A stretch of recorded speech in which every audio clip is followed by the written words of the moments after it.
5 km. Okey. Saya ulang, saya dah sebut tadi tapi saya ulang juga. Kenapa walaupun anda dah set 2 km radius tetapi tengok bila nak pick up 5 kilo, 6 kilo. Sebab apa? Dia ada perbezaan di antara kilometer radius dan juga kilometer by distance. Kilometer jarak dan juga kilometer radius. Okey, untuk radius kita kira secara straight line. Contoh kereta dekat sini, kereta kat tengah-tengah tapi job, saya ingat.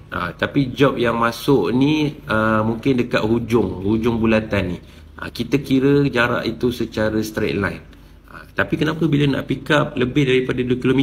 Abang dan kakak semua kena ingat jalan dekat Kuala Lumpur ini, dia orang Perak kata bersipang sior.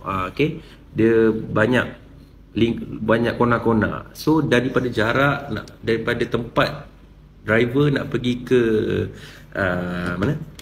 Nak pergi ke tempat pick up tu jalan kona-kona dan menyebabkan lebih daripada 2 km ataupun lebih daripada berapa yang driver dah set.